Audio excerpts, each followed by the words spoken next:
The countdown has begun. Hey, hey, folks. Howdy, howdy. Howdy, everyone. We Okay. are. Oh, don't lift that up too high. How's that? That That's good? not good. No? Okay. No. Okay. Don't, well, then I can't see what I'm doing though. So Okay.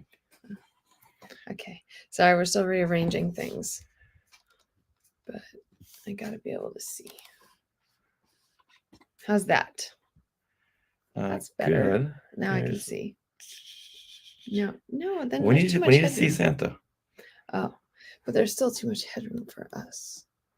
But I know, I'm accounting I know. for Santa. How about that? Santa will put you on that naughty list so fast. There, you can still see him. Yes, we can. Yay! Oh, there's comments. Oh, ho, ho. Ha! Meredith is coming in with the Muppets. Just one hay today. That's all she can muster. No, I'm just kidding. Light the lamp, not the rat. Light the lamp, not the rat. I love it. Yay. Oh, nice. Ah, and my mom and dad are watching. Hey, hey. Hey, hey. While people are gathering, oh, and there's my dad.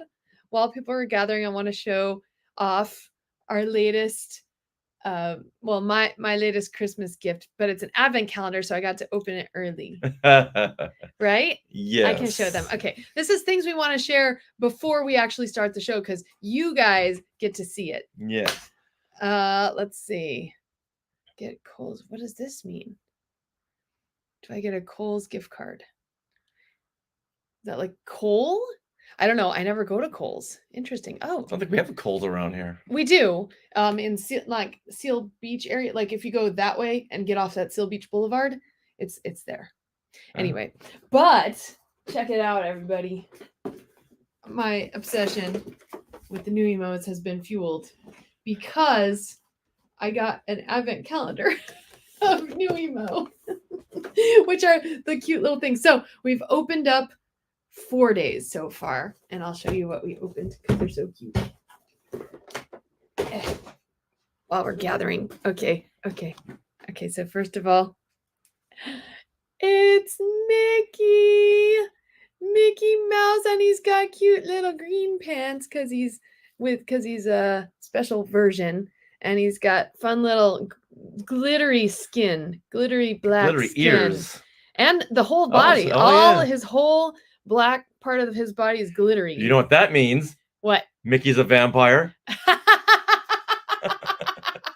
I'm Team Mickey.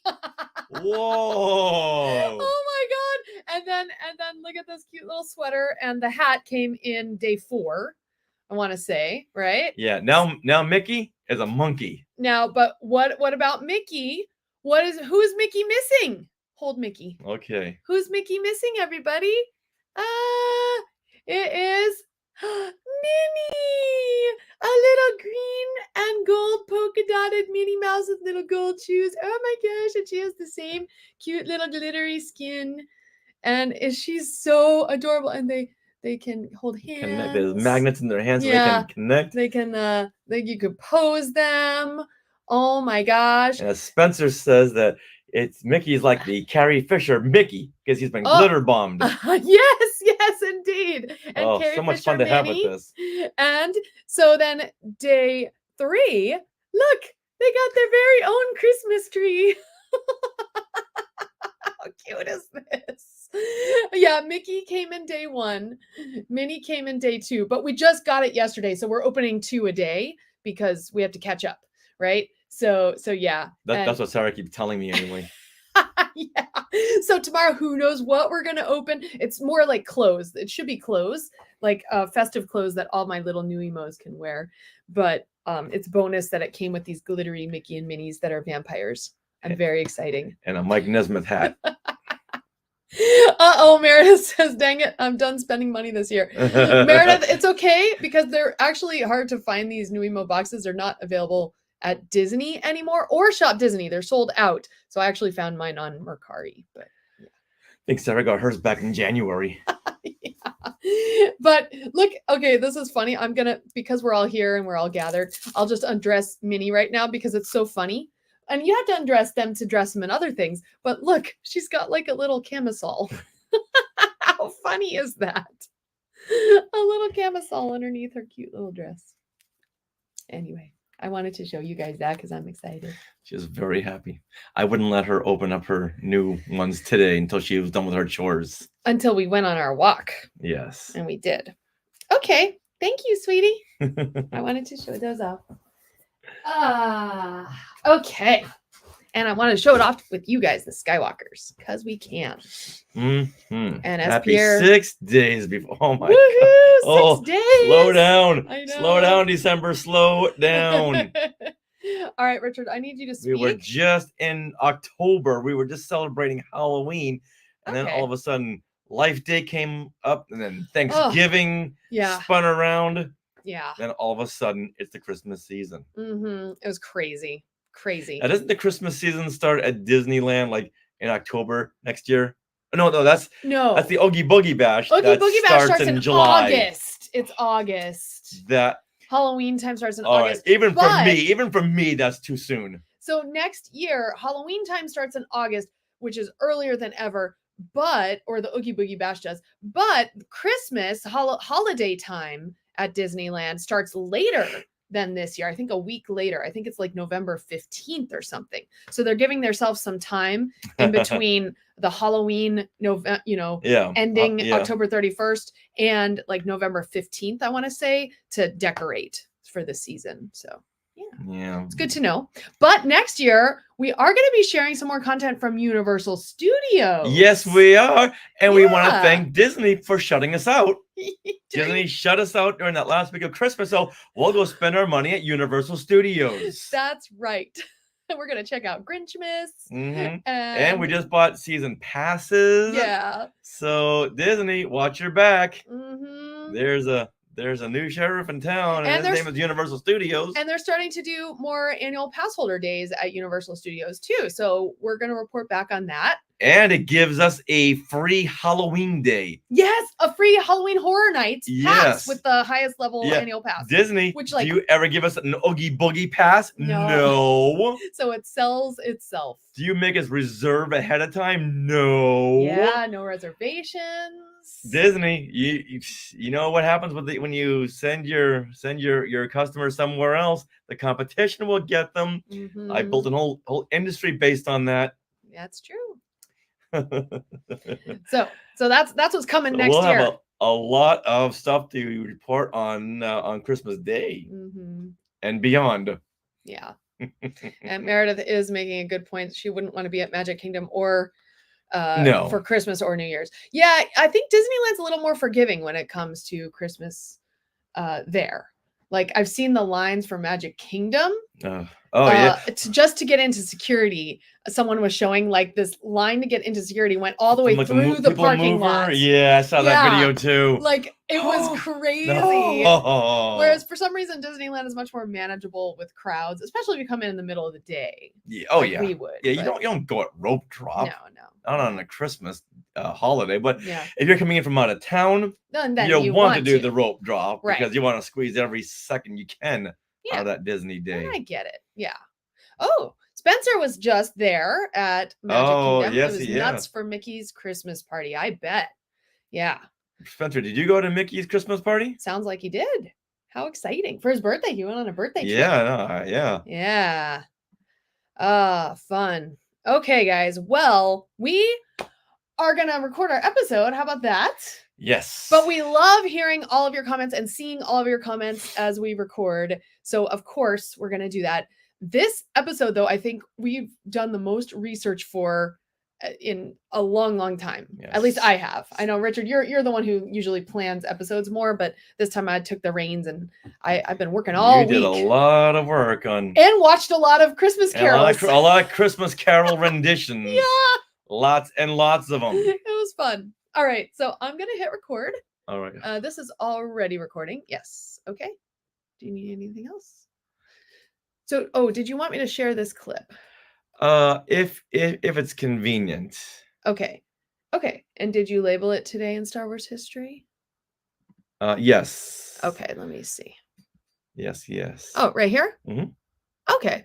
Okay. Hold on, Skywalkers. I'm just gonna get something ready. You said at 7. Yeah, we did the Mickey's Christmas party 37. last year, and it was just crazy, crazy, crazy, crazy. We did it with Wesley Meecombs, and it was fun. It was crazy but fun. I think we still have some cookies left from last year. Oh, Yeah. they give away so much And stuff. they're pre-wrapped, so it's nice. Yeah, and a lot of Yeah. preservatives, so they'll last forever. Yeah, that's true. Okay. All right. So we are ready to go. Richard, I'm gonna hit record. Alrighty. All right. And also, as a prep to those of you watching, we don't want to get in trouble with with YouTube live streaming. So we have prepared some clips of these Christmas carols, but we're not going to share them until we actually air the show on Thursday. So I'm going to edit those clips in later because we don't want to get kicked off the live stream and have a ding on our account. So hope you guys understand that. Did that ding on our account? No, it didn't, but if it happens again, it'll put a strike against us. That's why I want to be like extra careful. Yeah. Oh, I didn't know that. Yeah. That's all. All right, I'm Yeah, going to we already have a lot of dings on our account. I'm going to turn it off. Well, no, we don't actually. No? Every week it seems like we're getting dinged It's for not something. a ding, it's just like a warning. It's like a wrist slap. It's not okay. an actual strike. Copyright strike. Yeah. Cuz we don't monetize it, so it's fine. All right. Are you ready? I am ready. You don't look ready. I'm ready. Go ahead. Everyone, go tisk tisk tisk in the comments. Say, Richard, get your ass ready. Hey, just because you swear. That's not swearing. Is that swearing? I don't think it is. All right, we're recording already. What are you doing? What? I didn't do anything. Okay, here we go. You have to clap. Okay. You could have done that. No, I can't because I have too much stuff going on here. All right, here we go. This is what you can look forward to on episode 445 of Skywalking Through Neverland. Do you want to do one looking forward to on our holiday episode? This is what you can look forward to on our holiday episode 445 of Skywalking Through Neverland. Happy holidays, Skywalkers! Now we're going to ask you the big question. What is your favorite version of A Christmas Carol? Is it the one with Princess Leia? The one with Deadpool? The one with the Muppets? What? There's just so many of them, and we want to know what is your favorite, because their list goes on and on and on. But before we go there, we want to welcome you back to Skywalking Through Neverland. I am Richard Woloski, but now everyone, please welcome my festive sweetie wife, Sarah. Yay! I am ready for the holidays. I'm ready for Christmas, which is what we celebrate in our house. But Merry Christmas, Happy Hanukkah, Happy Festivus, Kwanzaa, Happy Life Day, Kwanzaa. To everyone else listening. Today we're going to focus on A Christmas Carol, though, and I'm so excited. So we are your enthusiastic podcast destination for the many decades of your Star Wars, Disney, and Marvel, and pop culture fandom. So it's time for your weekly Wookiee hug and a little sprinkle of pixie dust for our family of Skywalkers. And now we are live on the Skywalking Through Neverland YouTube channel. So if you haven't already, please subscribe for notifications, and subscribing to the channel really helps us. So thank you for those of you who are already subscribed. If you're looking for something to get us for the holidays, subscribe.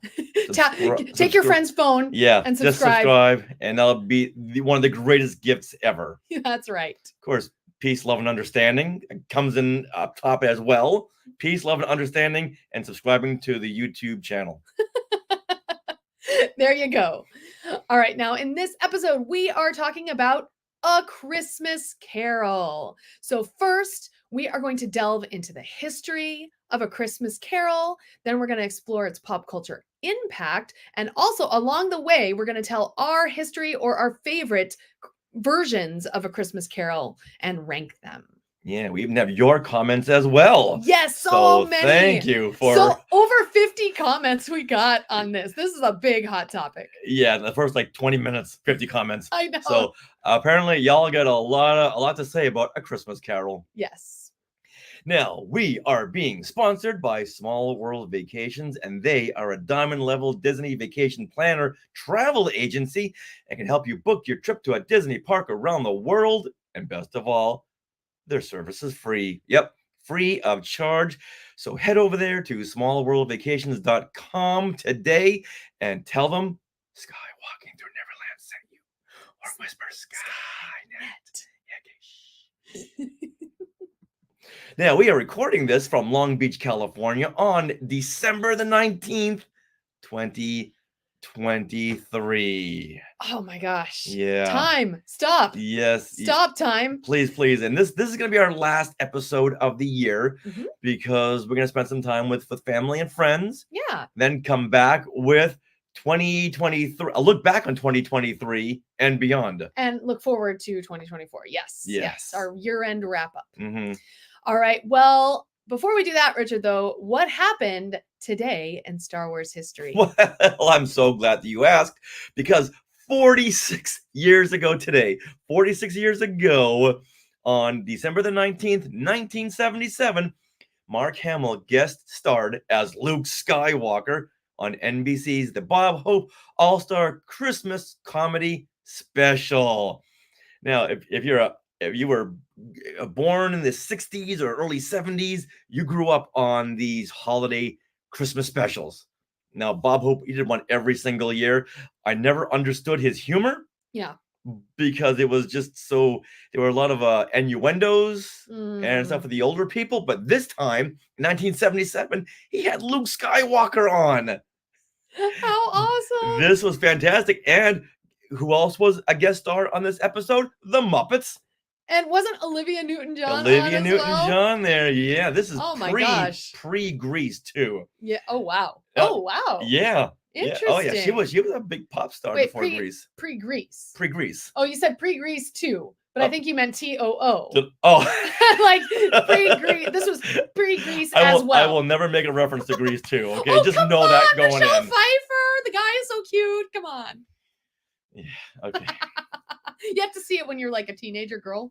Yeah. Apparently. And you never were. No, I was never a teenage girl. The day is young. But okay, let's get back to the Bob Hope All-Star Christmas Comedy Special. Now, in the highlight sketch called Scar Wars. Oh my. You get that? No. What's that referring to? Star Trek? Now, Scar Wars? Scar Wars. Why is it referring to Star? Well, I know it's referring to Star Wars, but what does Scar have to do with it? It's a play on words. This was the height of comedy for the Bob Hope specials. Okay, it doesn't get any better than this. All right, Now you want to hear about some of the sketch here, and you judge where the comedy level is. Okay, and why it's called Scar Wars. Yes. Okay. So this is where Santa Claus is kidnapped by Darth Vader. See the level of comedy? Yeah, I get it. And it happens on Christmas Eve. Wait, Darth Vader is played by who? Bob Hope. Oh boy. Okay. Yes, and a Nazi helmet. Oh wow. Now, when Princess Olivia, guess who plays her? Olivia Newton-John. Sandy. You can call her Sandy too. Yeah, Sandy. Okay. Not Sandy 2, like Sandy. Sandy. Oh. All right. Now, Princess Olivia agrees to go with the Dark Lord, Bob Hope. He's the Dark Lord of the Pith. The Dark Lord of the Pith. Because he's wearing a pith helmet. Yes. Okay. And they've got to say she's gonna save Christmas for the kids, but she is saved by Luke Skywalker. Oh. Yes. Nice. Yes. I remember watching this with you like last year. Yes. So Princess Olivia has got to save. Yeah. There you go. Okay. Now, the best part of the sketch is where Darth Vader asks if Luke brought the Force. And Luke replies, "You better believe it, the Los Angeles Police Force." Now, should I try to play this? No. No. Okay. Yeah. All right. Now, when I remember seeing clips of, I don't recall this really sinking in when I was a kid, because Bob Hope just never really made an impact, and Luke was on the special so little time. He came back as Mark Hamill, kind of like the way he did in the Muppet Show. Right. But this never really made a lasting impression on me, so it kind of fell back into the cranial archives way back. Okay. And I kept confusing this with Donnie and Marie. I can see that because it's very similar vibes. Very much so, Yeah. yes. The very corny sketch. Yeah. And so I kept we had no internet to refer to, no YouTube. So I kept thinking, wait a minute, Luke Skywalker was on the Donnie and Marie show. But I know in some pictures we see Donnie Osmond as Luke Skywalker, but no, Mark Hamill was on the show. And it wasn't until YouTube came around like 15, 20 years ago where it's like, oh, I was wrong. Yeah, you were messing that up in your head. Yeah, I didn't have today in Star Wars history to refer to. Yeah. Okay. Well, now we do. Yes. And now we have YouTube as well. So, okay, one last thought on this. Okay. When Darth Vader asks what the charge is, because Luke Skywalker just called in the Los Angeles police force, Mark Hamill says, for the malicious mutilation of a marvelous movie. That's the charge. That's the charge? Yeah, because Bob Hope's like, hey, you're arresting me. What's the charge? Oh, I see. So you charge him with the malicious mutilation of a marvelous movie. So we gotta work next time we see Mark Hamill, we gotta work that in somewhere. See if he remembers at all. Yes. And I'm sure he will. Whenever we get a chance to ask Mark Hamill a question at a convention or a screening, I always ask him a question about Corvette Summer. Yeah. And the person going through the questions looks at it and goes, nah, what is that? Like, oh man. Because everyone asks Mark Hamill the same questions. Right. Yeah. And he tells the same stories. Yes. Which are really cool the first time. But then it's the same. Yes. Yes. All right. All right. Now, one more thing. Oh, okay. It's kind of like a things we want to share, but we just want to put this in here because every year since we started Skywalking Through Neverland, we always put Ryuichi into the show. All right. Now, this was the song that we heard on the Monkees Christmas episode. In the very end, the four guys, Mike, Mickey, Peter, and Davey, do this a cappella version of this Spanish Christmas song, Ryuichi. I love it to tears, and I love sharing it with all the Skywalkers. So let's get into our Christmas Carol episode with this rendition of Ryuichi.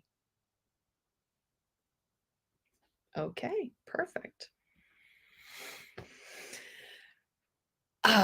Okay. As Pierre Kelly says, Grease 2 was more 60s than the original Grease in the 50s. But Grease 2, everyone had 80s hairstyles. Yeah. It came out in 82. Yes, especially Michelle Pfeiffer. Yeah, everyone had 80s hairstyles. Yeah. Oh, that's fine. And makeup, I would say, too. Definitely. Yeah. Oh, hold on here. Jeff Caffrey weighs in. Yes. Rebellions are built on Bob Hope. That should have been the tagline of that. Of that variety show. That is funny. That's gonna be used somewhere. That's awesome, Jeff. Okay. Okay. Here we go. So we're gonna go through our Christmas Carol main segment here. So if anyone has any comments on the Christmas Carol, please put it in the Sky Chat. Yeah. All right. For this episode, we tossed around so many ideas. What should we do for a holiday-themed episode? And we were watching movies, getting into our Christmas spirit, and we watched Spirited. And that's when we realized that we should do something around a Christmas Carol.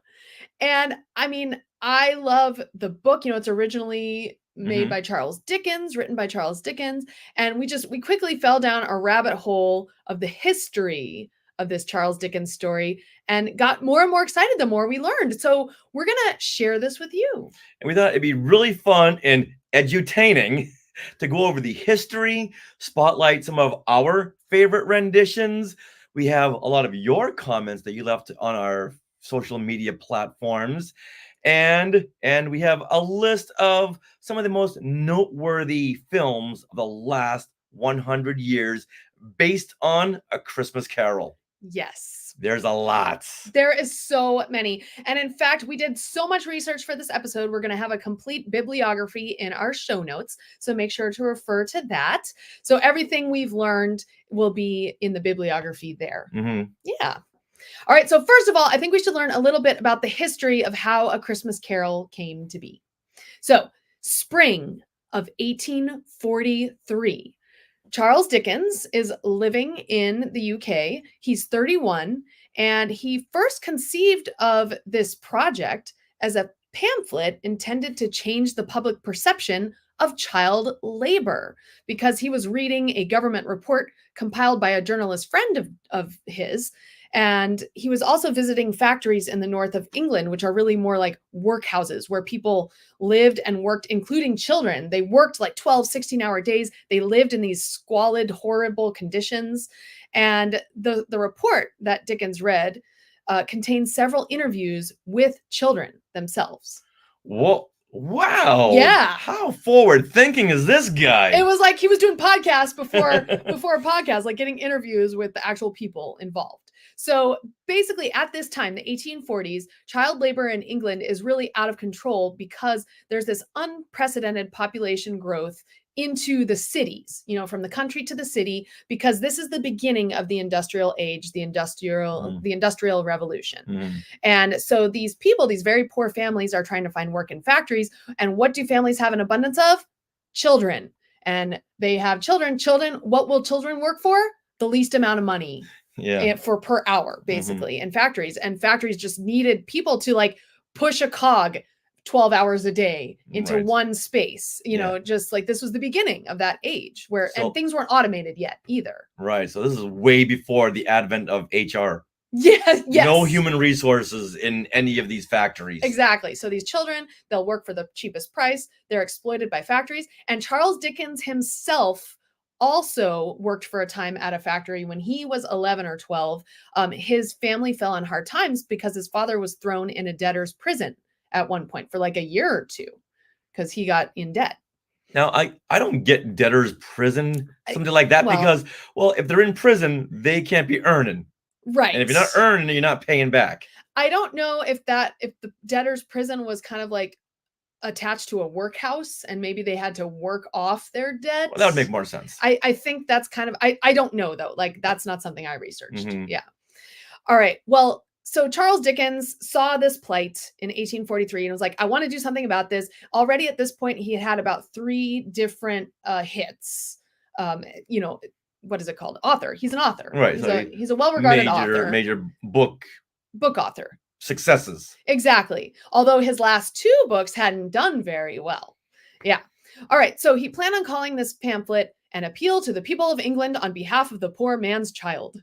This guy's like the George Lucas before George Lucas. Yes. But those very long titles. Yeah. And Disney too. Disney has long titles for things. All right. But in less than a week of thinking about it, he decided instead that his arguments would be best suited to a story with a main character that people could easily relate to, which makes a lot of sense. So he wrote A Christmas Carol that fall in about 6 weeks, and it was published in December of 1843 at his own dime because the publishers, because his last 2 books hadn't done very well, would not foot the bill. So he had to foot the bill himself. Publish this. Okay, this guy's like Amazon Publishing before Amazon Publishing. Yes. This guy, I didn't know how revolutionary his methods were. His methods and what was in the story itself. So A Christmas Carol really proposed radical ideas at the time that employers themselves are responsible for the well-being of their employees, like their work environment, all of that. And that workers are not only of value to the extent to which they contribute to a product for the cheapest labor cost, but they are of value as skilled human beings and what they represent as human beings. Yeah, so they want them to work as independent, but yet still work for them. So everything is being slanted toward the employer. Right. So at this point in time, the employers are the ones who are voting. The employers are right. Yeah. Oh yeah. So not big labor party yet. Healthcare like coverage. Oh yeah. No, that's not a thing. We're good. We're good exactly. here. Yeah. If you want that, get it yourself. Exactly. So the book A Christmas Carol was first published on December 19th, 1843. 80 years ago today. 80? Um, 180, right? yes. Yeah, Yes. 180 years ago today. Yes. Wow. And the first edition. Today in Charles Dickens history.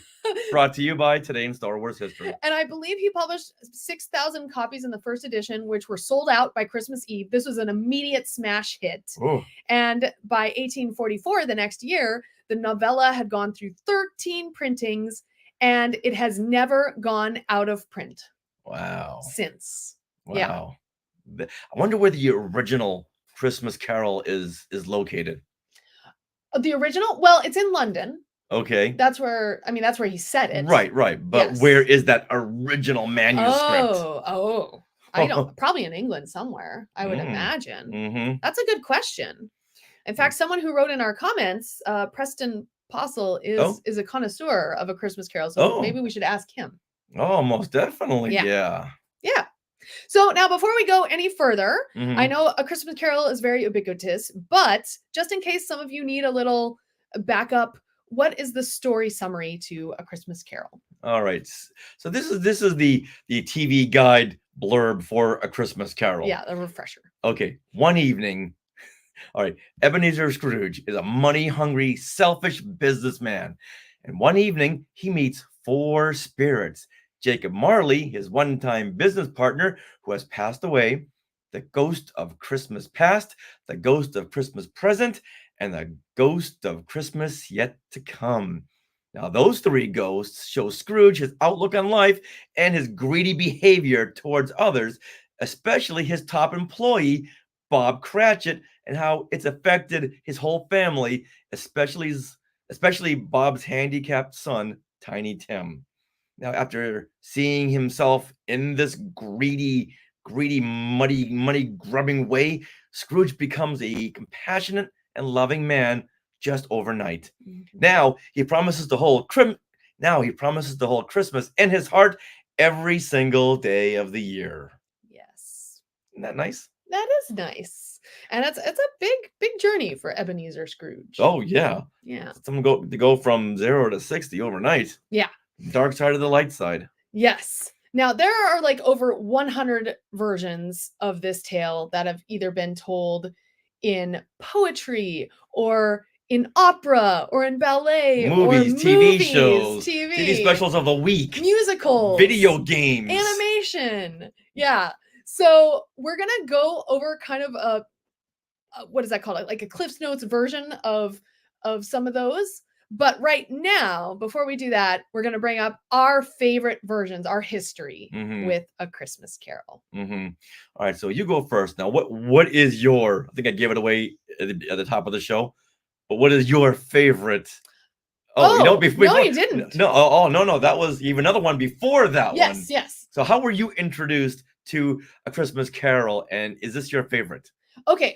So I was introduced to The Christmas Carol. Now, I am not sure if I've ever read the book, but I feel like I have, because a lot of times I'll hear phrases while watching different versions of A Christmas Carol, and I'll be like, that's from the book. So I must have read the book, but it's like so back in time that I don't remember when I first read it. However, the one I really remember, and this is really funny, it's not A Muppet's Christmas Carol. It's not, what's the other one that people love? Oh, Mickey's Christmas Carol. It is 1978's Rich Little's Christmas Carol.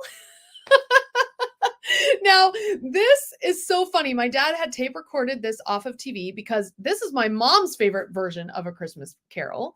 And when he tape recorded it off of TV when it aired in 1990, and I know this because of the commercials that are on our version of it. A lot of commercials for like Home Alone and Goodfellas. No, there's this one for like bottled wine, and it begins, "Love in the 90s. It could be better than you think." And it's like for like bubbly wine or something. But this is a super funny version of A Christmas Carol with Rich Little playing every big part. And for each part, he does impressions of mostly people that were famous and well known in the 1970s. For instance, Scrooge himself is Rich Little as he's playing W.C. Fields.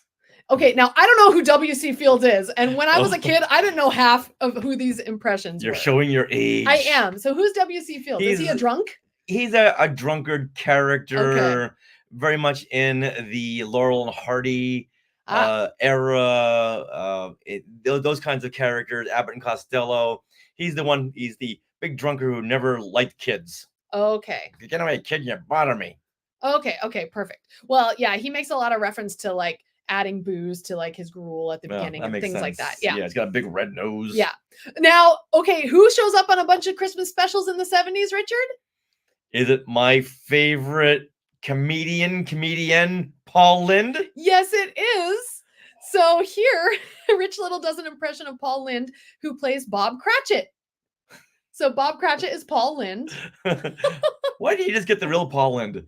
And then Fred, cousin Fred, or is it nephew? Nephew Fred is Johnny Carson. Johnny Carson. Yeah. Okay. And so like, how cold is it? And Johnny like says it's so cold. It's so cold that blah blah blah blah blah. Like, Yeah. Now you showed this to me a while ago. Yes. And I know Rich Little was considered the best of the best back then. But Jeff Caffrey says this. Oh, Rich Little was the best back then. Yeah. People can. It's like, but you watch him now, and like everything sounds the same. It's like when people watch the holiday special, you can't watch it through the eyes of someone in 2023. Okay. So you watch this now, and come on, just change up the impersonations a little bit. Okay, well, I thought it was funny, and in fact, he even does an impression of Edith Bunker as Mrs. Cratchit. Yeah, so which is very cute. Every one of these impersonations has got a definite feel to that actor. And Jacob Marley, who famously in the book kind of like gives a ghostly like, whoa. Well, Richard Nixon is Jacob Marley. So he does his little thing. I don't know. Like, I didn't know what that was as a kid, but I just thought it was funny. And I think my favorite was the ghost of Christmas Present is Columbo. And so, one more thing, that makes sense. Yeah, every one of these has got that personal niche to them. Yes, it really they're not does. just like a straight character like Edith Bunker. You know her because of her high squeaky voice and Archie. Yeah. And Paul Lynde, everyone knows Paul Lynde and W.C. Fields. So I feel like he's gone to the easiest of all impersonations. Yeah. Now, if this were done like 10 years later, he'd be doing Christopher Walken. Yeah, totally different impressions. Like, I would love to see an updated version of this kind of impressionistic A Christmas Carol, because it would be just completely now they'd be doing TikTok people impressions. Oh yeah, exactly. We'd be going, it's like watching Dancing with the Stars. Like, who are they now? Yeah. Now, I love this version, even though as a kid I didn't get many of these impressions references, but it's very tongue-in-cheek. It's very well done. Like, just down to the sets are cute. They have the old-timey costumes. And Rich Little just has this nice twinkle in his eye the whole time that I was totally drawn to as a kid. So that's my favorite. Okay. At least until last year. Oh. Okay, well, let me do mine. Okay, let's do yours. You can do yours. Hold on. This just in from your mom. Oh, okay. The original manuscript for of A Christmas Carol is at the Historic Morgan Library and Museum in Manhattan. What? That's crazy. You'd think it would be London. You would think. You'd think Londoners are, would Yeah. be like, hey, that belongs to us. Interesting. Or like at the Smithsonian. But I do know that Charles Dickens did do like tours in America where he was very well regarded and revered. But the Smithsonian in Washington, D.C., that has got all like Indiana Jones's fedora and the whip and Archie Bunker's chair and Fonzie's jacket and A Christmas Carol. Interesting. Well, thanks, Mom. All right. Now with me, yes, my favorite is 1992's Muppet Christmas Carol. Who's with me? Who's with me on this? Now, this is the first rendition I ever remember seeing. Really? Okay. Yeah, I gotta admit, I really wasn't that literary growing up. Okay. So like the opposite of me. I like read every book I could, get my hands on. And when I maybe had seen A Christmas Carol somewhere, it just appeared too dark. Okay. And the ghosts weren't like Casper. That makes sense. A lot of them are kind of dark. Very, very dark. Yeah. especially some of those black and white ones. Yeah. We're gonna get into some later. That's like, whoa, where did you go with this? But this was a great introduction. Okay. Michael Caine, who was only 59 years old when this movie came out. Now, back in 92, I would have thought 59. Oh boy, that's an old man. But he was a perfect Scrooge. Do you know why? Because he played it very straight. Yeah.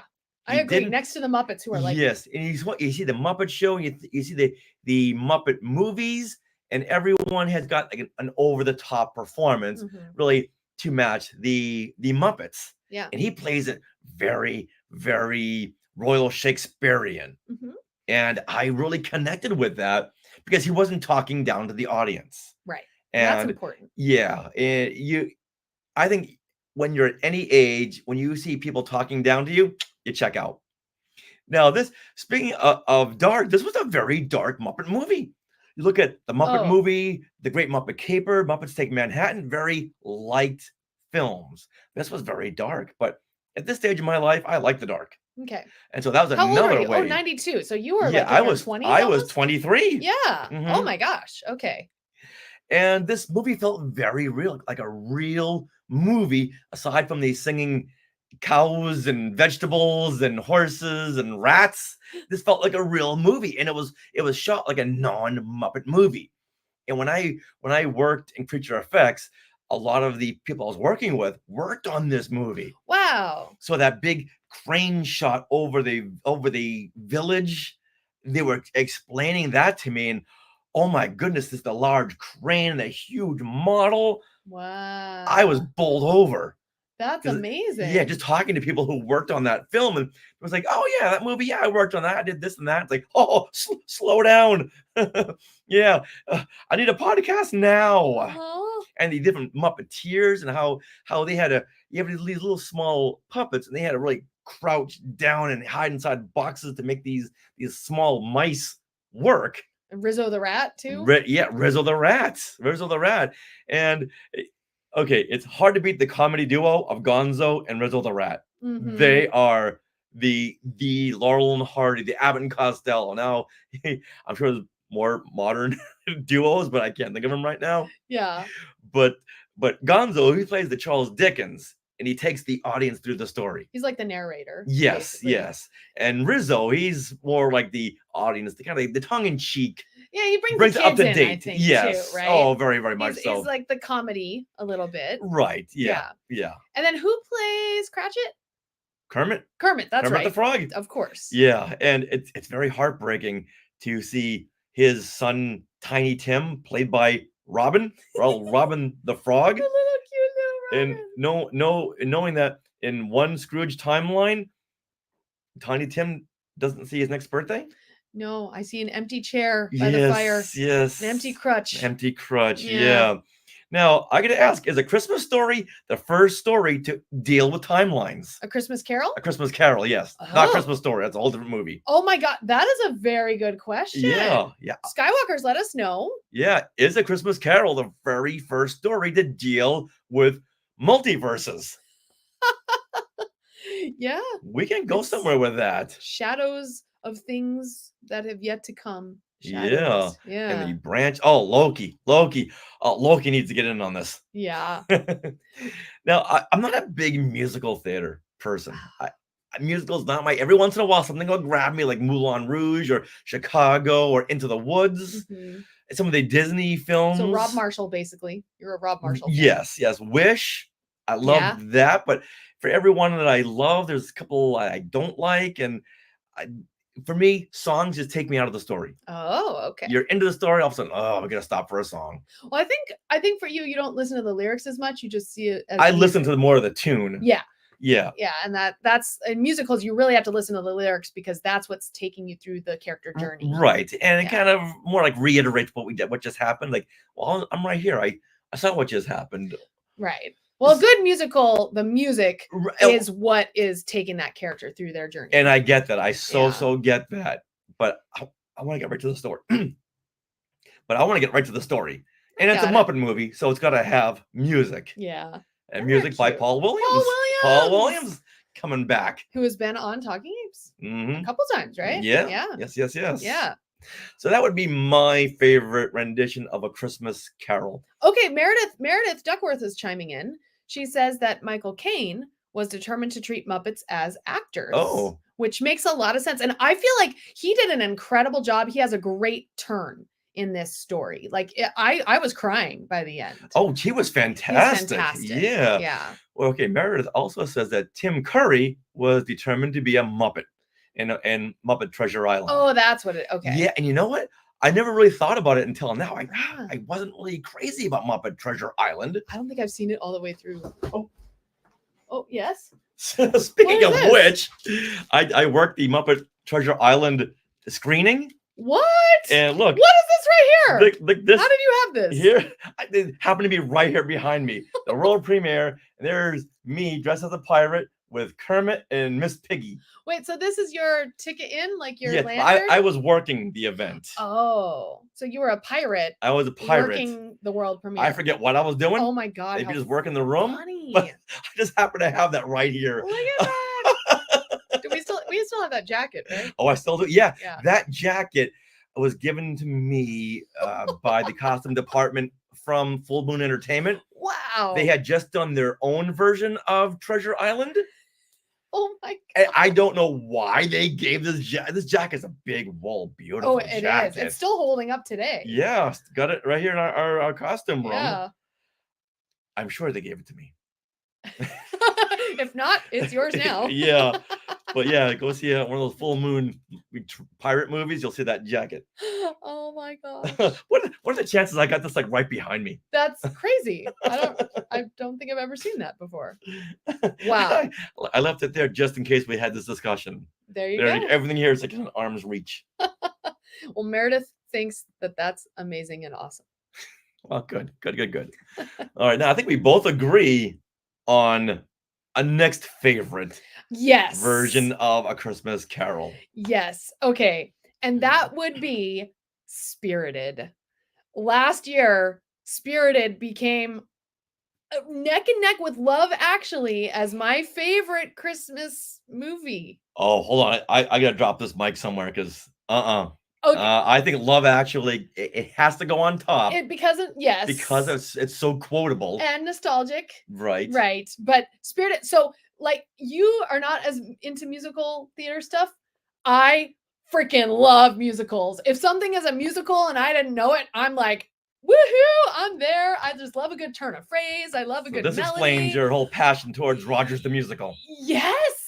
Yes, it does. Like if you're a musical person, you are a musical person and you know this. So I'm a musical person. When we put on Spirited, we didn't even know what it was. We just saw a Christmas looking movie on Apple TV Plus, which we happen to have. So we're like, let's try it. And immediately. Oh, Meredith, you did not. Meredith, you did not. What? Just good afternoon us. Well, I never. And for those who don't know, in Spirited, a good afternoon is like an FU. Yeah. Mm-hmm. Mm-hmm. In 1840s London. Yes. Yes. Now, having seen, I'm kind of jumping ahead here, don't come right back. Yeah. Seen a straight version with Patrick Stewart. Patrick Stewart. Yes. Yeah, they keep saying good afternoon, good afternoon. When good Fred afternoon. is wishing him Merry Christmas, and he's getting more and more aggravated, Scrooge, yeah. he just keeps on saying, good afternoon, good afternoon, good afternoon. He says it like 3 times in a row, increasingly more frustrated. And so that's where that song was born so from. the That's writers amazing. on Spirit is like, Yeah. that's good. That's Yeah. good. I love I'm that. gonna use that. That's a good phrase to use when you want to just turn someone away and insult them. Yes, it's amazing. Okay. All right. Oh, okay. Oh. Well, yeah, we'll share, Christopher, your comment in a minute. Okay. So let me explain Spirited. So this is where Deadpool and Elf team up for a Christmas Carol musical. Mhm. Need I say more? No. But seriously, I really had no idea this related to A Christmas Carol when we first put it on. And to my delight, it follows the Christmas Carol narrative from the point of view of the ghosts. Now, as far as I know, this has really never been done. And it's a musical. So what could be better? So Will Ferrell and Ryan Reynolds are, the main characters. Will Ferrell is the ghost of Christmas Present, but he's also a leading member of this spiritual industry that is built around redeeming one person every year at Christmas. So the spirits have created this place where in January they pick their perp, the person they're going to change. They research their lives throughout the year, and then they prepare a Christmas Eve haunting of that individual, complete with their past, present, and future ghosts and musical numbers for every beat of the story.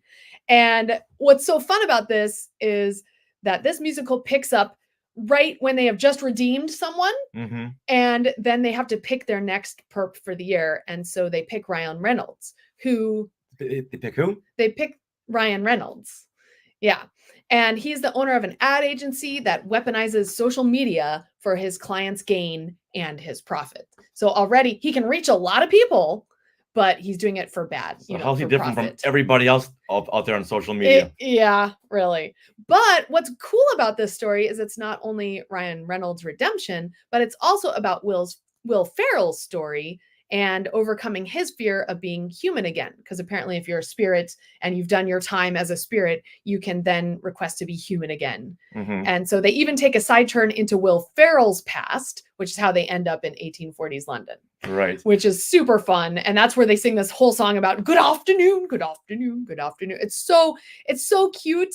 The songs and performances are absolutely just top notch. They're so delightful, and it's laugh out loud funny, but it's poignant at the same time. Like Octavia Spencer plays Will Ferrell's love interest in this. So the ghost of Christmas Present has a love interest, and it's amazing. And Will Ferrell is really drawn to Ryan Reynolds this year because they are both irredeemable. Yeah. That means that's someone who just cannot be turned. Yeah, which is a song in there. Yeah. And then the Ripples song. There's so many good songs. Yes. Do you want to give a spoiler and say who Will Ferrell really is? Okay. I don't want to. There's a twist there. There's a little twist. So everyone should go watch it. And if you love musicals, bonus, I feel like you would love it. But some people don't like it, and we understand. Christopher Marino, as someone who's tried to watch every version of A Christmas Carol, I did not like Spirited. Sorry. Oh, you know what? Them is fighting words.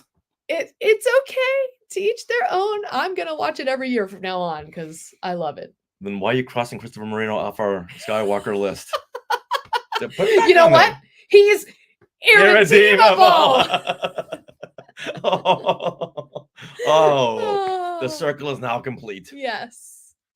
Okay, now like we mentioned, we did watch a lot of Christmas Carol versions this past week. Yes. Richard, do you want to mention? Some good, a lot good, but there was one that really stuck out because it was really bad. At least to both of us. Yeah, it was horrible. And this is 1988's Scrooged with Bill Murray. Yeah. I hated this film when I saw it in 1988, and I had not seen it until a few days ago when we were doing our research. Yes. And guess what? It doesn't hold up. Not whatsoever. It's very hard to get through a story with an actor that you like so much. He had just come off of Ghostbusters, and we loved him in Stripes and Meatballs, and here he was, a character that we just didn't like. There was nothing good about him. And it's very hard to go through a story with a very non-likable character. He makes Ebenezer Scrooge look like Mother Teresa, and that's how overboard they go with his studio portrayal. Executive character, firing people the week of Christmas and destroying their lives and making them work on Christmas Day. Okay, but Christopher Marino's got fighting words for us. Oh, good afternoon, he says. Christopher Marino. Come on, this is a family show. Every once in a while, hashtag Sarah swears, but I expect better from you. Oh my God, we got to end the show with good afternoon songs. It's so funny. Oh my gosh. Okay, now we know that a lot of people love Scrooged. Why?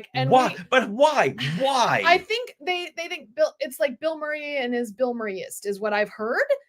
I didn't like this movie either, and honestly, like as a kid, Bill Murray was like my least favorite Ghostbuster. So I was not into Venkman. I liked Egon, thank you very much. I'm into the nerd. But this guy, this character, he's a TV executive. He had no redeeming qualities about him.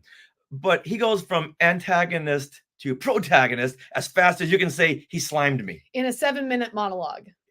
No, it was even end. before that when he Was it? when he saw himself in the coffin. Oh, okay. And he realized, oh, wait a minute, I'm gonna die. Okay, I'm gonna be good. So let's go into this very, very, very long monologue. He looks right into the camera, and Richard Donner, come on, know when to call cut. But this is Bill Murray, so no one's gonna call cut on Bill Murray. Right. And 3/4 of that monologue could have been cut out. Now, this is Richard Donner. Need I say more? Superman, Lady Hawk, Lethal Weapon. Come on. And now this. And I've forgotten that the female lead is Karen Allen. Yes. Marion Ravenwood is in this movie. And also Alfred Woodard kind of plays the Bob Cratchit character, which I really like. Their performances were great.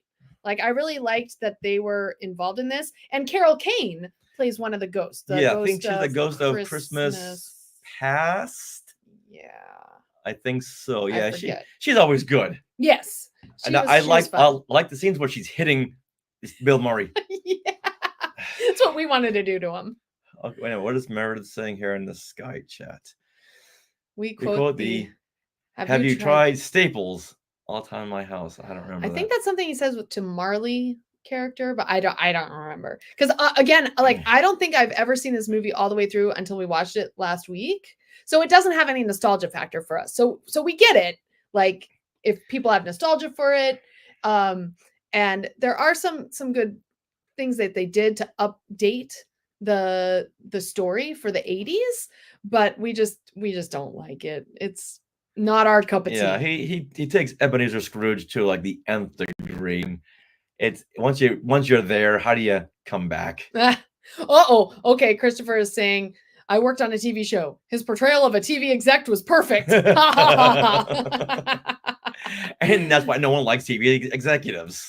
Yep, because they make mice wear reindeer antlers so cats will watch. Oh, I guess that's. Oh, there you go. That's the staple line. Yeah. Oh, okay. When he's saying, "Oh, hey, the if you want to put those antlers on a mouse, yeah, just staple it. Use staplers. Yeah, use a staple it to their head. Yeah. Oh, yeah. Have you tried Staples? My goodness. Oh, all right. So with the good with the bad, you can't have good without bad. Yeah. So now A Christmas Carol is in balance. All right, and we do understand, Scourers. If that's your favorite, please let us know. Write in. Yeah, we want to make a list. We want a list of who will say good afternoon to.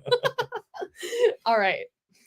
Okay, so that segment is over, but I know you guys want a little more history, a little more fun facts on A Christmas Carol. So I found this amazing website, DickensLondonTours.co.uk. And this one man, he put together a list of, I don't know, so many versions of A Christmas Carol on film. He watched them, he reviewed them. It's one long, amazing blog post. I will link to it in the comments. But from that and from your comments, we have gleaned a history of A Christmas Carol in pop culture. Mm-hmm. So first of all, there are over 100 versions of A Christmas Carol. There's a video game. There's a 1908 short starring Tom Ricketts. He's good. He's an English actor who has also reportedly directed the first movie ever shot in Hollywood, which is an interesting fun fact. There are also 2 ballet versions and 4 opera versions of A Christmas Carol. So out of the hundreds, let's really note the noteworthy. Noteworthy to our Skywalkers. Right. Really, because there's some really fun and Star Wars and Disney kind of connections to A Christmas Carol throughout time. Okay. So we're going to dial it back to 1901. Cool. This is the earliest or almost the earliest version of A Christmas Carol on film. It is called Scrooge or Marley's Ghost. It's a silent film, and Daniel Smith plays Scrooge. Oh, I love Daniel Smith's work. He is really good. All right. Now we're going to fast forward to 1935. There was about 4 other versions of silent films. Yes. Once again, just going to go over the noteworthy versions. Yeah. All right. So in 1935, there's another one named Scrooge, and this is the first talking version. And this one features Seymour Hicks as Scrooge, and he played Scrooge in a 1913 silent film version of it. So that's kind of fun. Yeah. He reprises his role in a talkie. Mm-hmm. All right. Okay. So then we go to 1939. We don't have TV yet, but we have radio. And Lionel Barrymore and Orson Welles did a radio play of A Christmas Carol. And the ghosts were aliens. He's playing off the old Halloween scare. Yes. So Lionel Barrymore plays Scrooge, and of course he's Hollywood royalty. Mhm. Drew Barrymore is his great granddaughter, I think. Somewhere along Something there. along there, yeah. Okay, so then And then the last line of that radio play that Orson Welles says, I will turn to the good side, but first get me on that damn rosebud sled. Nice. Now we may be making that part up. Yes. All right, Meredith is jumping ahead here. We're going to call this one out. Meredith, the man who invented Christmas. Okay, so 1949, there's a version called The Christmas Carol, and it's narrated by Vincent Price. Oh, this is a classic. Yeah. This is a classic. Vincent Price has got one of those voices that just demands he has voiceovers for everything and narrations and whatever you can get that man to speak, let him speak. Yes. Put him on the Brady Bunch, just let him speak. Yeah. And so this is delightful. It's in black and white, but it's really cool. Then you go to 1951, and we have Scrooge, where Alastair Sim plays Scrooge. And now this one was mentioned by a couple of our Skywalkers as one of their favorite versions. So it's also hailed as the best version by many of that generation. Oh, okay. Yeah. 1954 marks the first TV version of A Christmas Carol, and it's a musical brought to you by Chrysler. All right, I'm out. It's 60 minutes exactly. Mhm. Gotta fit it all in. Take out the music, you got like a good solid 13 minutes. Yeah. There's also another 1956 version, TV version, and it was recorded live. It's called The Stingiest Man in Town. And because of this, it reminds me of Scrooged, because they put on a live version. Oh, Carol, yeah. Right? Huh. Yeah. Oh, that's a good fun fact. Yeah.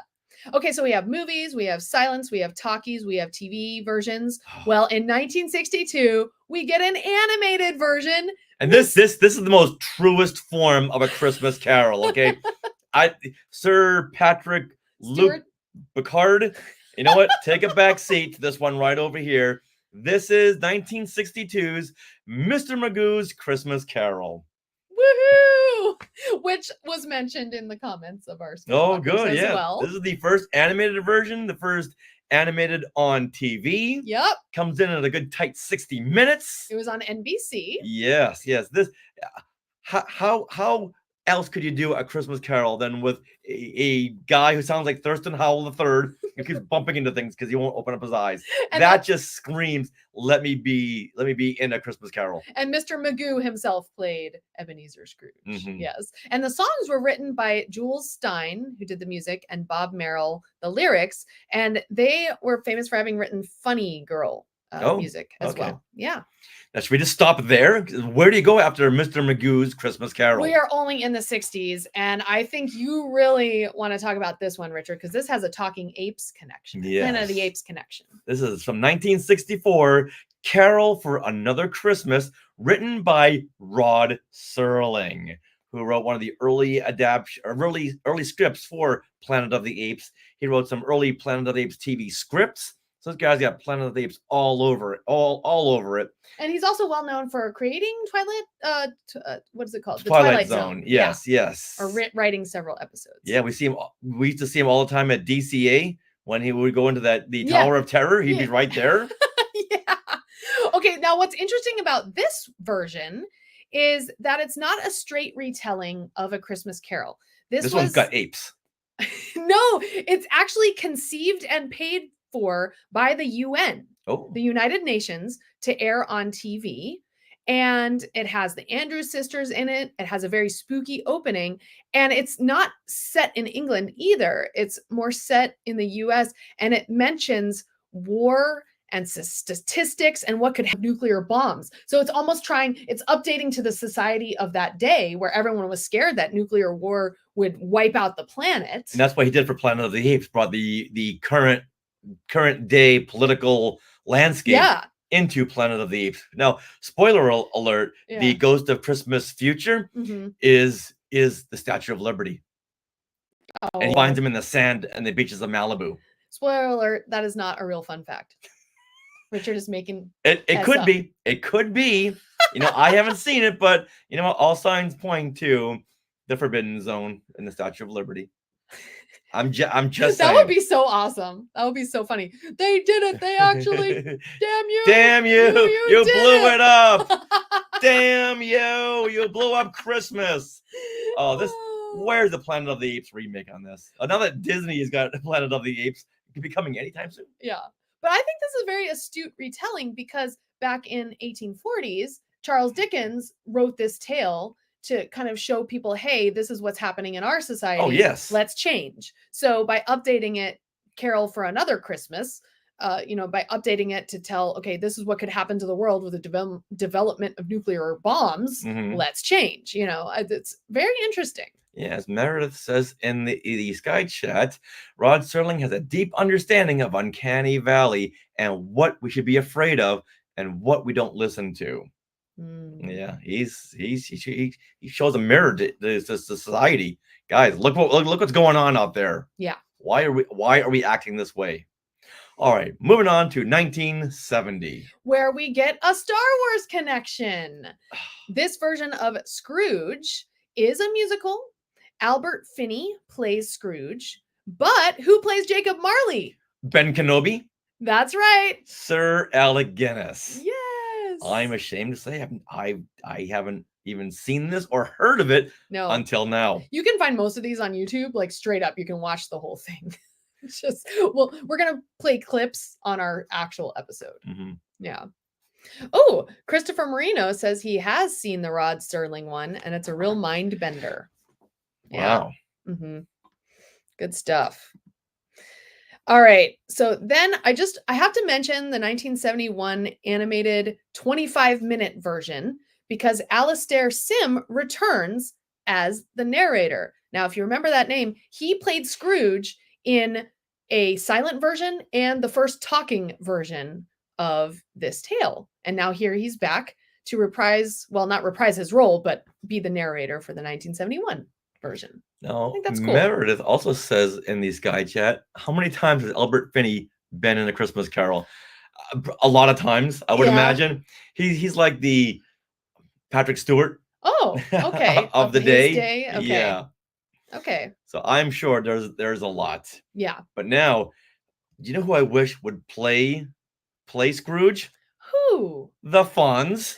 Has that ever happened, Sarah? Please tell me it has. Well, actually, Richard, it has. Well, I'll be gosh darned.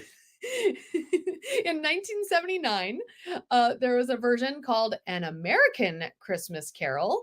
Henry Winkler, fresh off in his fandom of this is at the height of Happy Days. I was going to say, yeah. The height of Happy Days fandom. Yeah. Henry Winkler was at the pinnacle of pop culture. Yes. He plays Scrooge in old man makeup, very scary old man makeup. And this version, because it was called An American Christmas Carol, is set in Depression era New England.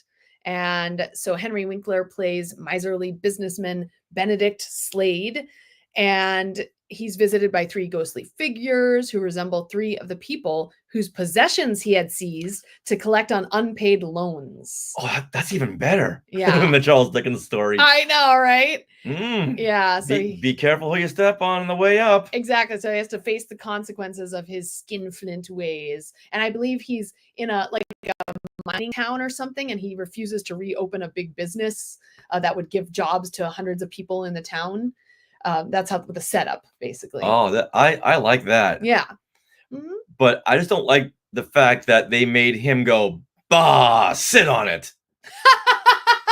And then bang something and the ghosts appear. Exactly, yeah. He'll bang on someone's door and the eviction notice will roll down. Yeah, they went a little too far with that. That's so funny. I'm just saying, they didn't have to go there. All right, let's jump ahead 4 years to 1983 with Mickey's Christmas Carol. Scrooge McDuck gets his spot in the spotlight. Yep. And still doesn't sound like Donald Duck. We No. went over this last time. Daisy doesn't sound like Donald Duck. McDuck doesn't. Scrooge McDuck doesn't sound like Donald Duck. Donald Only Duck. Donald Duck has the quacky thing going Yeah, so on. it kind of takes it out of it when you hear Daisy and Scrooge talk. Yeah. Well, Mickey plays Bob Cratchit. Goofy is Bob Marley. So cute. And Tiny Tim and Mickey's kids, Mickey and Minnie's kids, they're like little baby Mickey and Minnie's, and they're so cute. Oh my god. I can't handle it. Now, in A Christmas Carol, Bob Marley's already dead. Yes. And Goofy plays Bob Marley. Do you know how the Goofy character died in this version? He fell off a ladder? He fell off a ladder. It was right there. It was right there. There's a setup and knocks it out of the park. Yahoo! Gorsh. Oh, I love it. All right. In 1999, we saw A Christmas Carol. Sarah, take it away. Oh, this has Patrick Stewart in it. Yay! And of course, he plays Jean-Luc Picard. This is the height of Not his in this X-Men. movie, though. Not in this movie. No. This is the height of his X-Men career, too, as Charles Mhm. Xavier. And now here he is in A Christmas Carol. Now, Patrick Stewart himself has famously done one-man plays of A Christmas Carol on stage. So he was ready to play this role. This was a TV movie put on by the Hallmark channel. Yeah. But there's another Star Wars connection here. Richard E. Grant. Yeah, so we got Star Trek and Star Wars. Yeah, right from The Rise of Skywalker. So Richard E. Grant plays Bob Cratchit. Oh my gosh. It's so amazing. And there's a moment in here that brings me back to a really funny episode of Star Trek The Next Generation. Mhm. And it's where Patrick Stewart, Jean-Luc Picard, goes back to his family vineyard, and he and his brother start laughing in the vines. And here in A Christmas Carol, when Scrooge has turned and become good again, mhm. basically he Went to the realizes light side. he realizes he's not dead, he didn't die, he's not in a grave, and it's Christmas morning. Well, he starts laughing, and you just got to hear this laugh. Oh my god, like what was he doing at first? It's like he hasn't laughed in years Yeah. and forgot how to, and Yeah. he's kind of trying to remember how to laugh. Uh-huh. Is it chortle, chortle, chortle? Is it chuckle, chuckle, chuckle? Is it a snicker? I don't know, but seeing him go through the levels of laughter. Yeah, it was hilarious. I loved it. But I think he did an excellent job with the acting in this Mhm. one. I really liked this version. I want to see one with he and Albert Finney and Alec Guinness Oh, yeah, no kidding. and Henry Winkler and Mickey Mouse. Okay, but you know what we haven't had What? is a woman play the Scrooge character. Oh, all right. Let's step into this generation. Okay, so in 2000, okay, first of all, I have to thank Instagram Astro Tabor for bringing us in mind of this one. So Michael Tabor mentioned in 2000 there was something called A Diva's Christmas Carol. And this is an original VH1 TV film starring Vanessa Williams as Ebony Scrooge. That just writes itself. It does. Oh my gosh. And she is a successful pop star with a bad attitude. Her manager is Bob Cratchit, played by Brian McNamara. Kathy Griffin is the Ooh. ghost of Christmas Past. That's fun. Let's see. The ghost of Christmas Present. Is Duran Duran bassist John Taylor. Now, Duran Duran is just down one step below the Monkees and my favorite musical groups. Yep. How did I never know this? I didn't know. I never watched I'm a this channel. huge fan of Duran Duran and follow everything they do. Mhm. But where was I in the year 2000? I don't know, but Vanessa Williams sings some original songs with her group. There's one called The Heart of Christmas. There's one real banger called Heartquake, and it's a real fun one. And there's a remake of Sleigh Ride. And you can find all of this on YouTube. We're going to play a little bit of some right now. Oh my, Heartquake. It makes you want to jump, makes you want to jive. Like, I'm into it. We got to watch this version, Richard. Yeah, we do. Yeah, we really do. Yeah, we do. Want to see some John Taylor acting. Yes.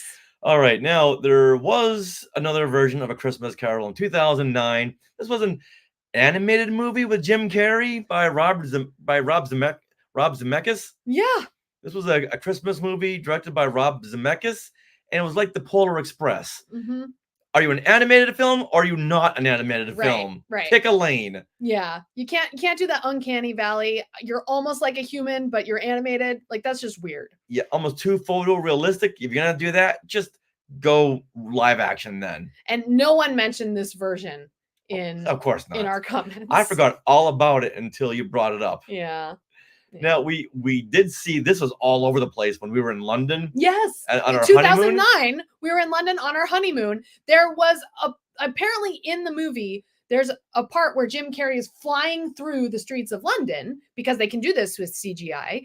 And so his image was flying through the shopping area of London, like just like in the movie. And it was Yeah. really cool. Yeah, but yeah, okay. It was very big marketing push. Yeah. Yes. All right, let's go. But- let's go through a few more here. Okay, but Meredith pretends it doesn't exist. Yeah, let's all pretend that. Yeah. Move on. Okay, and Mom says, "No, we're not laughing at Hallmark. They do very good work. In fact, we're going to mention another Hallmark version." Yes, this next movie is a Hallmark presentation, and it's called "It's Christmas Carol," starring Carrie Fisher. How did I never know this Now, existed? This came out in 2012. 2012, yes. Yeah. And Carrie Fisher plays the ghost of Christmas past, present, and future because they only have a limited budget over there at the Hallmark Channel. Exactly. But good, it works because I want to see Carrie Fisher in the whole film, not just a third of it. Yeah, and she did a great job too. Yeah, oh yeah, she was really good, really funny, really on point. And her job as Eve, that's her name, she has to convince a hard-nosed businesswoman running her own publishing company that she should push the books that she loves, not just to make money. Right. All right, that's like the whole basis of art. And that hard-nosed businesswoman's name is Carol. Yes, so that's why it's called It's Christmas Carol. That's funny. I think I saw the name of it and I thought, that's a funny rendition. But then I saw Carrie Fisher. It's like, all right, Sarah, stop what you're doing. Yeah, we're watching this. We're watching this one right now. Yeah, we watched it yesterday. And since this is a Hallmark movie, also Carol gives her old flame, her love interest. Does she give him another chance? I don't know. You'll have to watch and find out. It's a Hallmark movie. You know what? I wouldn't I wouldn't put my money on this because we all know where it's gonna go. Yeah. So. Oh my gosh! But it's really fun. It's a fun afternoon movie. Like everyone, go watch it. It's very cute, and you get to see Carrie Fisher being Carrie Fisher, and she was not only funny but very heartfelt. Oh, very as much well. so. Yes. And she did a great job. All right, let's do one more. Yes. And this is a twist on A Christmas Carol. Yeah. I love this version. So in 2017, we got The Man Who Invented Christmas. And this movie imagines Charles Dickens conceiving and writing A Christmas Carol in 1843. And Charles Dickens is played by Dan Stevens, who is in Downton Abbey. He is the Beast in Beauty and the Beast, the new live action version. And Christopher Plummer from Sound of Music fame is Scrooge. And it's a really fun version if you're into stories like Shakespeare in Love, because it shows Charles Dickens himself in various situations in his real life and meeting various people and hearing various phrases that reference lines from the book itself. It's fun because as Charles Dickens is writing the book, then Scrooge will appear behind him. Yes. Like he's bringing the book into his own life. He's bringing it to life because he's having a hard time seeing this through and what happens next and his imagination just brings these characters to life. Yeah, and it's fun because he basically says, one of the lines in the film is Charles Dickens says, well, when I think up the character's name, then they come to life around me and write the story themselves. And that's exactly what happens. He goes through this scene where he's coming up with Scrooge's name. Mhm. And once he gets it, all of a sudden you hear humbug, and the camera moves around Charles Dickens, and you see Christopher Plummer as Scrooge, and they start having a conversation together. And Very creative. It's great. Very inventive. Yeah. So I love it. Yeah. It's a fun, definitely recommend that one too. Yeah. All right. Now, we got to do one more, but this is a wish list. Oh, okay. All right. This is a movie of Christmas future. Like, what would you do if you could come up with a Christmas Carol? And Skywalkers, we want to know. Okay, Disney, are you listening to this? Okay. Because we need a Life Day Carol. Oh, what?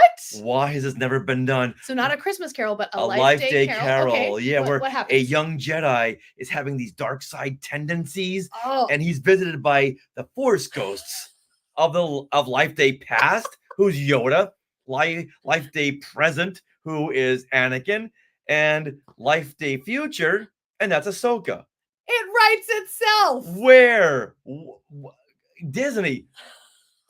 Come on. We need a Life Day special, Life Day Carol. Yes. Oh. I would love the Dickens out of this. Oh. Now, Sarah, what would you do? This is a new question you just posed to me. I just did all this reason.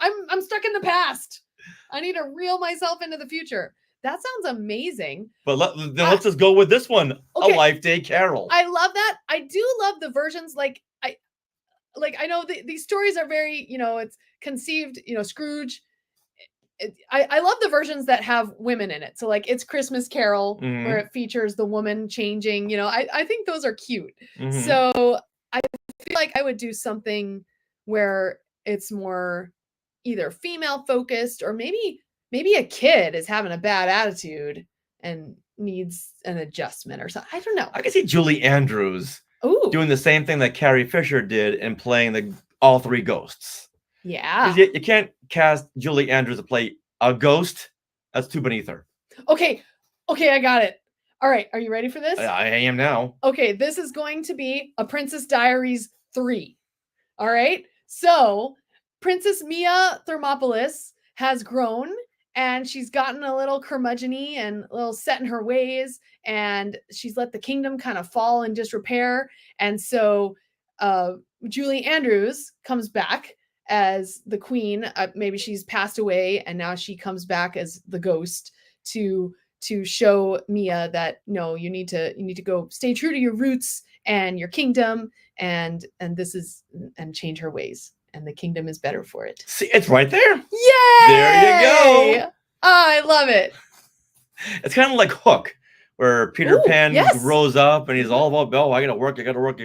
Yep. He's a and lawyer. Lets his family hard-nosed. fall in disrepair. That's right. Mm-hmm. All right, Christopher Marino jumps on my idea and builds onto it. Life Day future should be Vader, since he is dark like Christmas future usually is. Oh, right. Yeah, because Okay, Christmas future is the scary one. Okay, so that would be Anakin or Vader. Yeah, and then maybe because Ahsoka has more lines. Could be more Christmas present. I like that. Yeah, I can see that. Okay, all right, that works. But in every one of the truer Christmas Carol versions, Christmas present always this big giant bulbous character. Right. That'd be Jabba the Hutt. On the cornucopia. Yeah, that'd be Jabba, but that really wouldn't work out. No. Okay, so we have Yoda, we have Ahsoka, and then Darth Vader. Yeah, I like it. I like it. All right. Done. All right, story conference in 20 minutes. Meet us in the courtroom, in the conference room. Right, so next year we expect a Star Wars version and a Princess Diaries version. It's right there, Disney Plus. Do you want to get more subscribers? Listen up to what the viewers want. Christopher Marino's proposing a real life version. See, we opened the floodgates. He writes a Disney Christmas Carol where Walt returns to show Bob Iger what he has done wrong. Oh, you know what? If Bob Chapek was still there, yeah, I think that would work more. Bob Iger is just trying to fix the mess, so you can't really blame him. You really can't. All right. So let's move on. Yes. To what the Skywalkers have to say about what their favorite versions of A Christmas Carol is. Yes, and this was such a hot topic. We received over 50 comments, so we're going to share a few here. Now, Mickey's Christmas Carol and the Muppets Christmas Carol topped the list. People's favorites. Yeah, so William Dodson says, I've never trusted anyone who doesn't love the Muppet Christmas Carol. You know what I would say to them? What? Good afternoon. it makes me giggle. All right, what does Patty Nazarian say? She says, Mickey's Christmas Carol is my favorite. I saw this as a kid and always look forward to seeing it on TV during Christmas. Oh, and Lauren, Jedi Reader 1138, says, Muppet Christmas Carol is my absolute favorite. Michael Caine as Scrooge is iconic. The Muppets are perfect. The music is magical. Gonzo as Charles Dickens narrating the story was genius. It's the absolute classic and the best version of A Christmas Carol, in my opinion. Followed close second by Mickey's Christmas Carol. Okay, that tracks. Where she saw a VHS tape of it, and so it still has all the original commercials like Campbell's Soup, where the snowman eats soup and melts.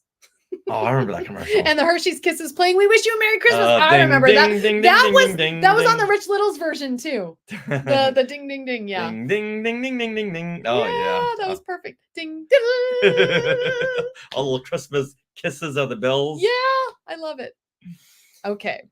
Oh, my mom weighs in. She says she loves Rich Little's Christmas Carol, probably like why it was recorded off of TV. So thanks, Mom. And she says, I also enjoyed An American Christmas Carol since I am such a Henry Winkler fan. Hey. Yay. This next one comes from Win Patterson. And he writes, I have to watch the Patrick Stewart and George C. Scott versions each year, not to mention the Henry Winkler role in the 1979 An American Christmas Carol. Oh, yes. While we're at it, the Jim Dale audiobook reading. Ooh. Wait, I think I might be overdoing Dickens. I'll just blame the season. Jim Dale reads the audiobook? Oh, wow. Okay, we got to get that. And he read the audiobooks for the Harry Potter All films. the Harry Potter is amazing. Yeah. Yes, he had like over 200 voices. Yeah, and can be seen in that Disney classic, Pete's Dragon. Jim Dale, yes! Yes, he's the huckster guy that comes in town, yes. Yeah, who sings that song, yes. Okay. All right, Lulu Stevens says, Muppets is becoming my favorite, and not on this list. Just say, and who remembers? And who remembers the version with Mr. Magoo right here? I've never seen that. So you remember that one? Oh yeah, it's Mr. Magoo. They would play that every year, but every year until like the mid '70s, I would say. Oh wow! And then they thought, okay, let's either have Mr. Magoo or Peanuts. Right, and then Mickey's Christmas Carol came along. Yeah, and Mr. Magoo kind of fell by the wayside. Okay. Mm-hmm. Now, who remembers Mr. Magoo now anyway? I don't. Except for Leslie Nielsen. I'm sorry. All right, Courtney Turkel says, for me, it's a tie between Muppet Christmas Carol and Mickey's Christmas Carol. Love them both, but the songs from Muppet Christmas Carol are iconic and hold so many memories for me. Yeah. Mm-hmm. For Christmas. Mm-hmm. Okay. All right. The Spider Pan on Instagram says Scrooge with Albert Finney, a musical. Music from it has been used in Disney Christmas parades. Say what? That's news to me. Oh. All right, we'll have to research that. Yeah, the Spider Pan. Let us know. Yeah, I love learning from you, Skywalkers. This is great.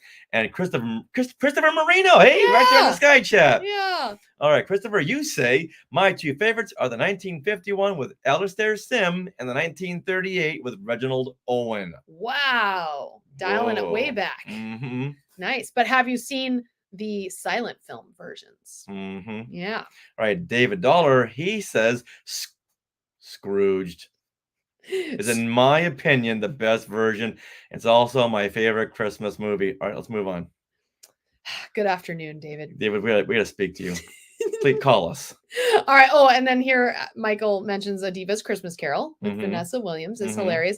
And finally, getting in just under the wire, Preston, I saw your comment right as we were going live. Preston Postle writes, I'm a Christmas Carol connoisseur, starting with Dickens' novella. I collect editions of it. Okay, I want to know how many editions he has.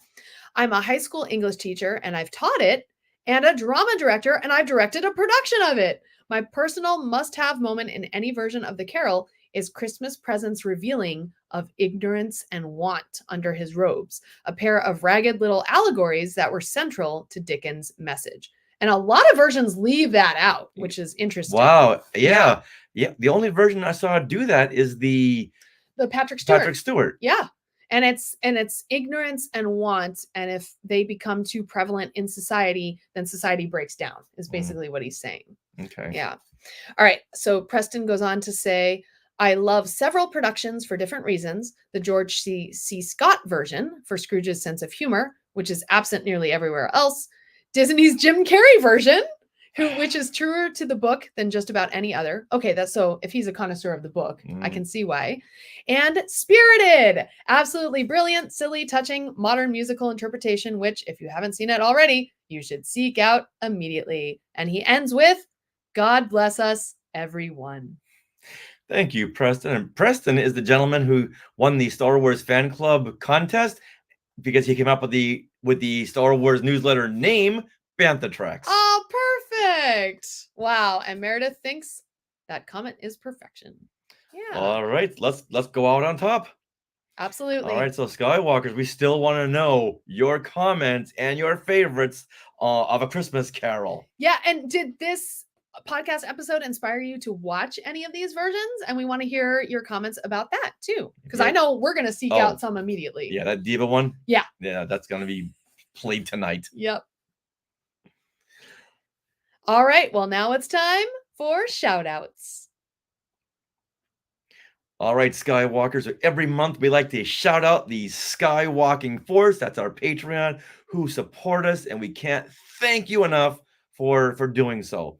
So let's start off with Anthony Kakias, Blessed Cheesemaker, Bryn McKinnon, Carl Fox, Chickafant, Christopher Marino, Courtney Turkel, Dan Boris, Darren Irvine, Dave Kerwin, Don Glover, Garrett Sessions, Glenn Stein, Jennifer Cole, Jeremy and Heather Hunt, John Liang, John Zancanaro, Julie Caruana, Julie Gildersleeve, Cato Toby Ryder, Kelly Turkel, Laura Bryce, Leanne Nelson, Lisa Berry, Meredith Duckworth, Yay. Michael Corbett, Michael Knipp, Mike Ward, Nancy Steinman, Patrick Pine, Patty Hammond, Patty Nazarian, Peter and Norma Heitman, Yay. Reynold Gobey, Scott Carmichael, Scott Hume, Terry Lee, Wesley Meekums, and Wynn Patterson. Thank you to the Skywalking Force. We can't thank you enough for all that you do. We bought these new microphones because of the support you've given us and being able to support all the podcasts on the Libsyn server. Yep. And also, we just sent out our Christmas cards to you all. Everyone who's a member of the Skywalking Force. So if you did not receive yours, make sure your address is updated or reach out, please, because we sent them last week, so they should have come, unless you're international, which I believe 4 of you are international. So hopefully you'll get those by the new year. All right. Well, that wraps up episode 445 of Skywalking Through Neverland. We want to thank all you Skywalkers for weighing in during our live recording just now and putting the comments in all of our social media platforms as to what you thought of A Christmas Carol and your favorite versions. Thank you. Thank you for subscribing to our YouTube channel, and thank you for doing us a solid this holiday season and grabbing your friends or family's iPhones and just pressing that subscribe button. You're doing us a favor and doing them a favor. It's a win-win. Yes. It's a win-win. Nice. All right. And just as a reminder, we're going to take the next 2 weeks off to spend time with our families and our friends and ourselves, and then come back with our year-end wrap-up and look ahead. And that'll be sometime early in the new year. Now, are you interested in another quick? Now, are you interested in a last-minute holiday gift?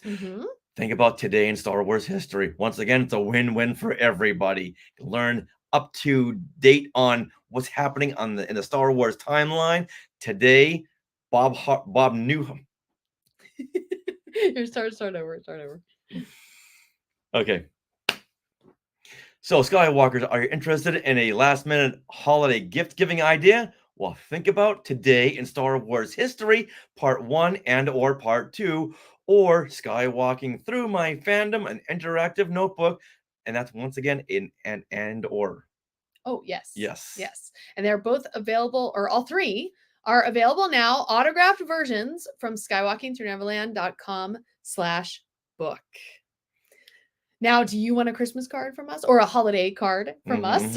I should say. It has a lovely little holiday message. It's designed by me as well. And Overtime. okay. Now, would you like a holiday card? Would you like to support Skywalking Through Neverland? Would you like a little special gift every year? Well, you can consider supporting us through the Skywalking Force, which is our Patreon. You not only get special gifts from us, you have access to bonus content in the form of Zoom discussions that have been recorded on Disney Plus shows like Andor and The Mandalorian. You also get coupon codes to use for our books as well. Yeah. Stocking stuffer. Yeah. If you have a very big stocking. Now, bonus content begins at only $5 a month. You can head to skywalkingforce.com, have a look at the options available. And we want to thank those of you once again who are already part of the Skywalking Force. This could not happen without you. This podcast, you are our sponsors. You are amazing. You and our other sponsor, Small World Vacations. We want to thank them for their continued support. Thinking of a trip to a Disney park? Well, you can fill out a get a quote form at smallworldvacations.com today.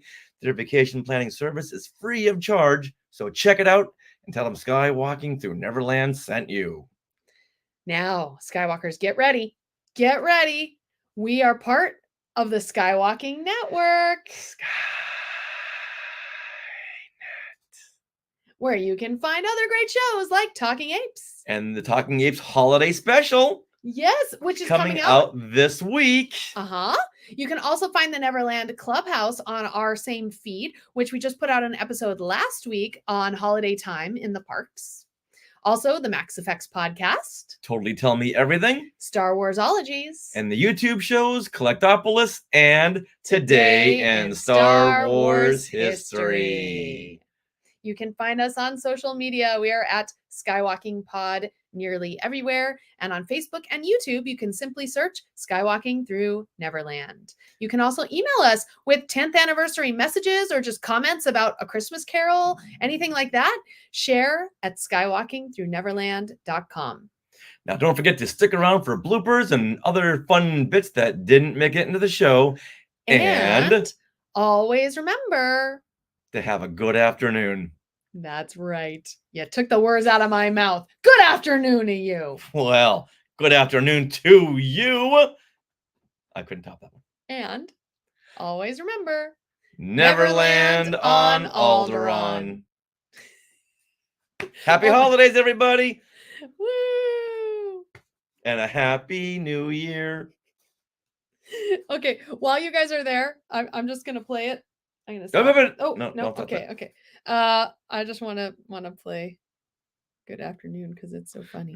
Okay. No, we don't have to. Here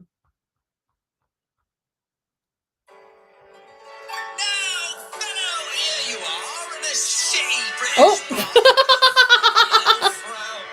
okay, never mind. Yeah. All right. I forgot they swear at the beginning. Oops. All right. So. Okay, so we're gonna end recording here. Well, all right. No, we can't. If you want us to be on, we're gonna have to because we're gonna roll in the clip over this. Oh, okay, got ADR. Okay. All right, so we're gonna stop the recording up here, but it's not over there. All right, Skywalkers, thank you for tuning in. I hope you enjoyed this episode and all the history that you learned. I know I learned a little something. Yeah, I had fun researching. All right, have a good afternoon. Hey.